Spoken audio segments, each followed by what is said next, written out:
రవయ్య చిన్న మాట, ఎవరు ఏమన్నా సాయం చేయాలి మేము ఎలా తీసుకుంటారు ఎట్లా అట్లా ఎవరు ఇయ్యనే చెప్పండి, కానీ మీరు ఇచ్చేదాని అంటే అమ్మాయికి ఇచ్చేద్దామనేది నాకు. చెప్తాను పిల్లితో కూడా మాట్లాడతా, ఆమెతో అసలు ఏం చెప్తాను లేదని కూడా తెలియాలి కదా, మాట్లాడి ఏదో ఒకటి చేస్తాను. అట్లా పని చేసిన కాడ వాడు ఒకళ్ళు ఇస్తానట, ఇచ్చినా ఇచ్చింది, లేకపోతే అది మటన్ కొట్టించానట, అది కూడా లేదనుకో 10 కిలోలు 5 కిలోలు మనమే పెట్టుకుంటాం. మనం ఏంటంటారా ఇప్పుడు నీడ టైపు ప్లాన్ చేద్దాం, లేదు అని అంటే అది ఈయనే ఉంటుందా వీళ్ళు మళ్ళీ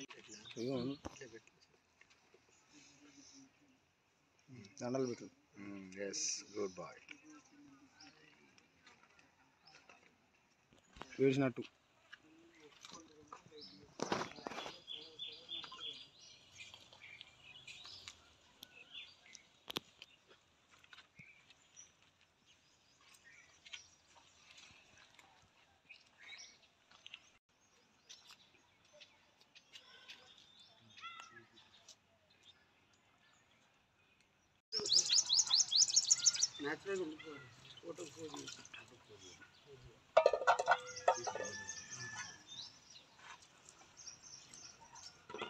చెప్తా, దాన్ని బట్టి చెప్తా.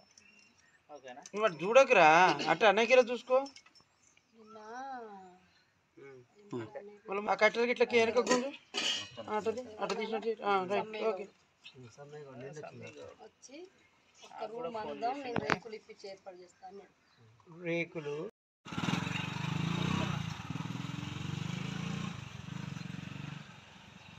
రవయ్య చిన్న మాట, ఎవరు ఏమన్నా సాయం చేయాలి మేము ఎలా తీసుకుంటారు ఎట్లా అట్లా ఎవరు ఇయ్యనే చెప్పండి, కానీ మీరు ఇచ్చేదాని అంటే అమ్మాయికి ఇచ్చేద్దామనేది నాకు. మామయ్యతో కూడా మాట్లాడినా, చెప్తాను పిల్లితో కూడా మాట్లాడతా, ఆమెతో అసలు ఏం చెప్తాను లేదని కూడా తెలియాలి కదా, మాట్లాడి ఏదో ఒకటి చేస్తాను. అట్లా పని చేసిన కాడ వాడు ఒకళ్ళు ఇస్తానట, ఇచ్చినా ఇచ్చింది, లేకపోతే అది మా నాన్న లేరు, మాకు ఎవ్వరు లేరు, మాకు ఇల్లు కావాలి, తినడానికి తిండి కూడా లేదు, సాయం చేయండి. దాతలేము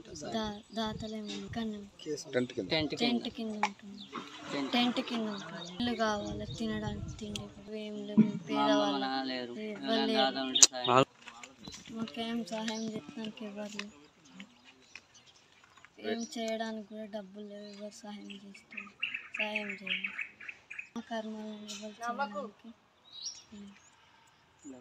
డబ్బులు లేవు, దాతలు ఉంటే సాయం చేయండి. నమస్కారం. చైతన్య నగర్ కాలనీ.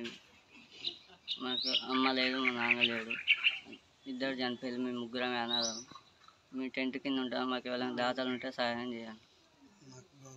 గవర్నమెంట్ ఇల్లు ఇట్లా రావాలి, మేము టెంట్ కింద మాకు సహాయం చేసుకుంటానికి డబ్బులు ఊతలేవు, మతం లేదు ఏం లేదు, ఏమైనా దాతలు ఉంటే సహాయం చేయాలి.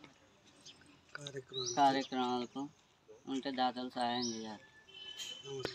పిల్లలు దుర్గం ధర్మి అనే అబ్బాయి, శోభ అనే వాళ్ళ ఇద్దరికి ముగ్గురు పిల్లలు. వాళ్ళు చైతన్య నగర్ కాలనీలో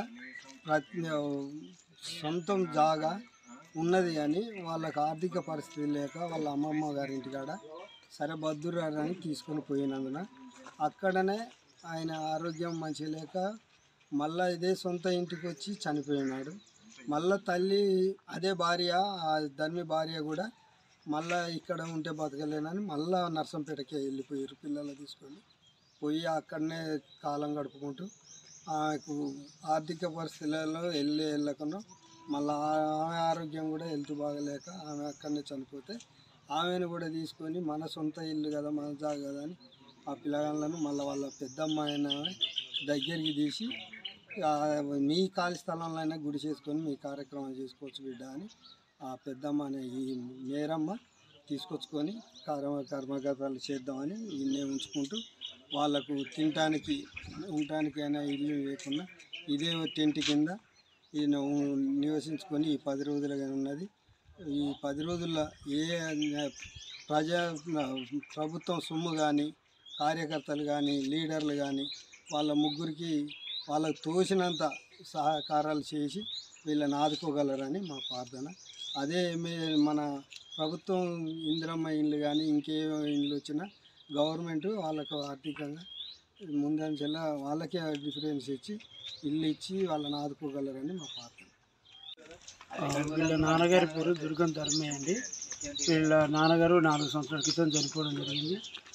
అప్పుడు వీళ్ళు అందరూ కలిసి నర్సంపేట వాళ్ళ అమ్మమ్మ గారి ఇంటికి బ్రతుకు తెరువు కోసం వెళ్ళారు.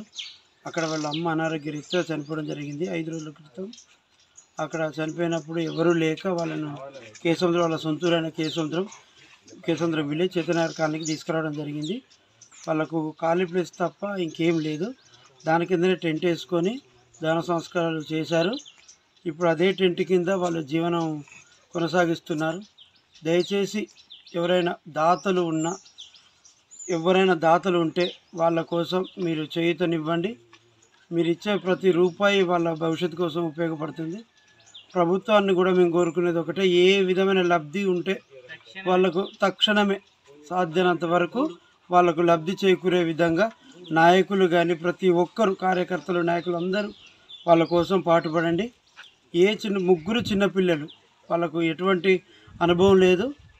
దయచేసి మీరు పెద్ద మనసు చేసుకొని వాళ్ళకు మీ సహాయ సహకారాలు అందించాలని కోరుకుంటున్నాను. మరిది చనిపోయి 4 సంవత్సరాలు అవుతుంది.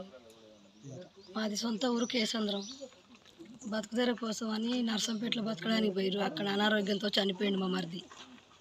ఆ పిల్లలు పట్టుకొని భార్య కూడా అక్కడే ఉండి పని చేసుకుంటూ, ఆమె కూడా అనారోగ్యంతో చనిపోయింది. చూసుకునే వాళ్ళు లేక చనిపోగానే మేము ఇక్కడ తీసుకొచ్చుకున్నాం. ఇక్కడ సొంత జాగా ఉన్నది కదా అని, మరిది పిల్లలు కదా సరే ఏరాలు పోయిందని తీసుకొచ్చుకొని ఇక్కడ జాగాల టెంట్ వేసుకొని ఏదో మేము తినేది వాళ్ళకి పెట్టుకుంటూ దగ్గర తీసుకుంటాను. కానీ దినకార్యాలు చేస్తానికి కూడా 1 రూపాయి లేదు. మేము కూలి చేసుకుంటే అంతంత మాత్రం బతికే వాళ్ళం. నాకు కూడా ఒక కొడుకు, ఒక బిడ్డ. ఎవరైనా సాయం చేయాలనుకుంటే ఎంతో కొంత మీకు తోచినంత ఎవరైనా సరే మాకు మీ వంతు సాయం చేయగలరు. వాళ్ళకు ఉండడానికి కూడా ఇల్లు లేదు. వాళ్ళ అమ్మ చనిపోయిన కంచి 6 రోజుల కంచి నేనే వాళ్ళని పక్కన వేసుకొని పడుకుంటాను. దినకార్యాలు చేస్తానికి కూడా 1 రూపాయి లేదు. ఏమన్నా ఇవ్వాలనుకుంటే సాయం చేయండి సార్.